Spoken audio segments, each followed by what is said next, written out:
서울 창업 허브와 함께하는 성공 창업 준비 매뉴얼 교육과정 23회차를 시작하겠습니다. 자, 23차 시 공부하도록 하겠습니다. 자, 계속 강조를 하지만 시장 조사의 첫 번째는 목표 고객 결정하는 거 배웠죠. 그다음에 이 목표 고객의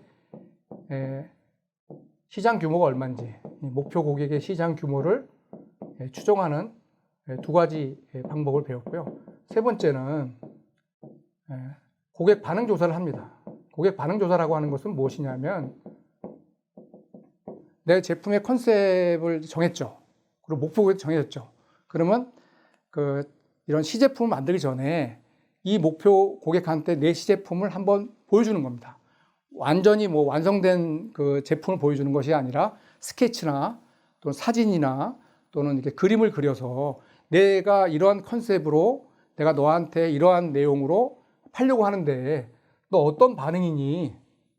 이런 것들을 이렇게 이제 알아야 되는 거죠.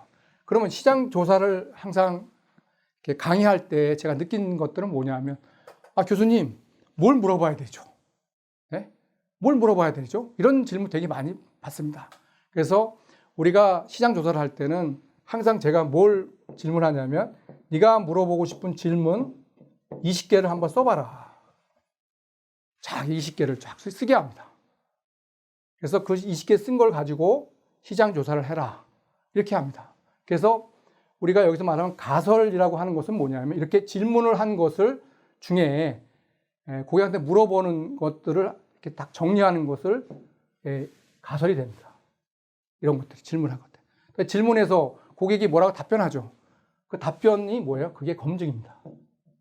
그래서 이 가설과 검증이라는 것은 어렵게 생각할, 단어는 어렵지만 어떻게 시작한다고요?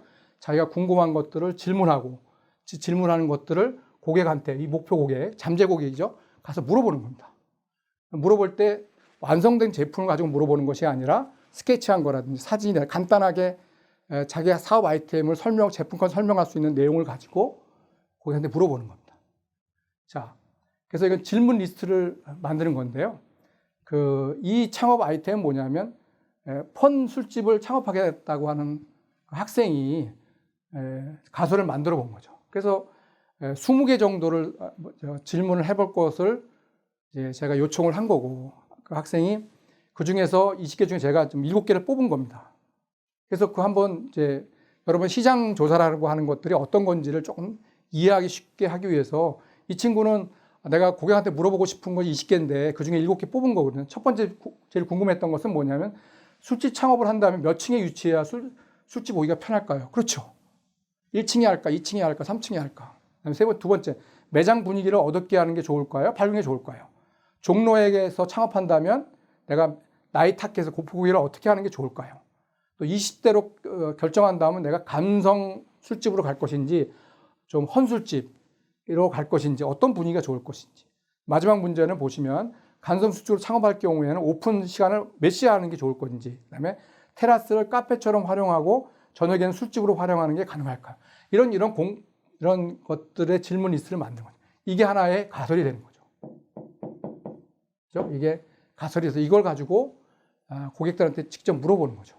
그래서 이 질문의 답변을 고객이 어떻게 하느냐에 따라서 잠재 고객이 내가 생각하는 분이 예를 들어서 1층, 3층보다는 2층이 낫다든지, 그다음에 분위기가 어떤 분위기가 좋은지 이런 것들을 피드백 받을 수 있는 거죠.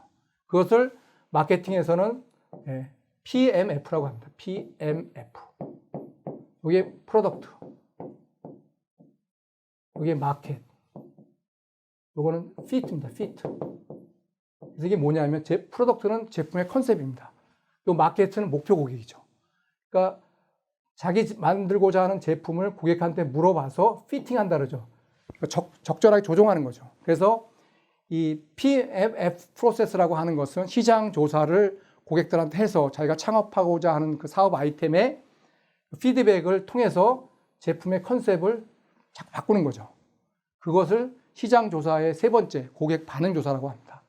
자, 그러면 뭘 물어보냐? 요거 어디서 많이 봤죠? 우리가 제품 컨셉 분석 다음 할 때 상품성 분석할 때 나왔던 개념입니다. 그걸 다 질문하면서 우리가 결론적으로 알고 싶은 건 뭐냐면 제품의 구입 의사가 있는지, 그리고 내가 제품을 돈을 주고 살 건지, 마지막으로 나의 그 고통스러운 페인 포인트 문제를 해결해 주기 때문에 나와 유사한 상태에 있는 사람들한테 추천할 의사가 있는지. 결국 고객 반응 조사에서 알고자 하는 것은 뭐냐, 내 제품 컨셉이 사람들한테 구입할 가능성이 있는 건지, 아니면 돈 주고 살 의사가 있는 건지, 아니면 추천을 받을 만한 의사가 있는 건지를 결국 알고자 원하는 거죠. 예를 들어 내가 아까 말한 감성 술집에 조사를 해봤더니 괜찮은 술집인지는 알겠는데 내가 돈 주고는 안 가겠다. 그럼 어떻게 되죠? 그건 창업하게 되면 매출이 일어나지 않는 거죠. 그래서 반드시 우리가 창업할 때는 이렇게 간단한 시장 조사 같은 것들을 할 필요가 있습니다. 그리고 이걸 공부할 때마다 창업하는 분들이 저한테 계속 질문한 게 뭐냐면 교수님, 지금 창업을 사업계획 써가지고 정부 자금을 받으려고 하는데 이런 시장 조사가 이게 사업계획서를 정부 자금을 받는데 어떤 유용성이 있느냐, 이런 질문들을 되게 많이 했어요. 시장 조사 없이 제품 컨셉만 잘 만들어서 사업계획 잘 쓰면 굳이 우리가 시장 조사를 할 필요가 없지 않느냐. 시장 조사는 나중에 정부 자금을 받은 다음에 내가 마케팅을 하면서 하면 되지 않는다는 얘기를 되게 많이 했습니다. 안 그렇습니다. 지금 제가 다음번에 설명드린 건 뭐냐면 이 고객 반응 조사를 사업계획서상에 기록을 하고 표시를 해서 정부 자금을 받은 성공한 사업계획서를 설명하려고 합니다. 자, 한번 보시죠. 낮장 카페의 얘기인데요. 목표 고객 시간에 설명한 그 사업 아이템입니다. 이 분이 직접 전국에 낮장 카페가 1121개 있고요. 서울에 300개가 있답니다. 그 다음에 2차 기업 수면제 전국에 2000개가 있는데 실제로 낮장 카페 내일 직접 간 겁니다. 이런 회사를. 네? 실제 잠재곡 회사를 가서 내가 이런 그 비접촉식 수면을 유도하는 장치를 개발하는데 너희도 살 생각이 있니? 너 어떻게 생각하니? 이런 게 직접 미팅을 해서 내가 렌탈로 약 3만 원 정도에 렌탈할 거야. 그래서 그분들이 네가 그런 제품을 만들면 내가 너희 제품을 내가 한번 살 수 있다 하는 것들을 SNS로 인증해 주기도 하고요. 그다음에 어느 업체는 업체당 100대가 선호하겠다. 렌탈 서비스를 좀 호의적이다. 월 4만 원이면 만족한다. 가격도. 그래서 내가 렌탈할 때 렌탈 비용이 어느 정도고 이런 것들 실제 자기가 정했던 낮장 카페하고 1차 시장 낮장 카페하고 기업 수면실을 가서 그들의 반응 조사한 내용들을 이거를 사업계획서에 직접 이게 넣어드린 겁니다. 그러니까 뭐예요? 심사하는 분들이 이거 성공 가능성이 있겠는데? 여기에 투자하면 매출이 일어나지 않을 수 있겠는데? 이런 생각들을 하게 됩니다. 그래서 시장 조사가 그 사업계획서를 작성하는데 반드시 필요하다는 것들을 다시 한번 강조하겠습니다. 또 하나 사례를 보여드리겠습니다.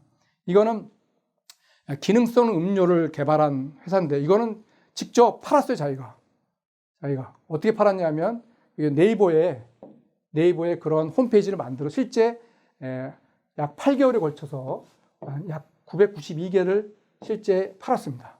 그리고 하루 방문자 수하고 자기네 몰에서 판매한 거하고 네이버를 통해서 판매 이런 통계 자료들을 그 사업계획서상에 다 이렇게 표기를 한 겁니다.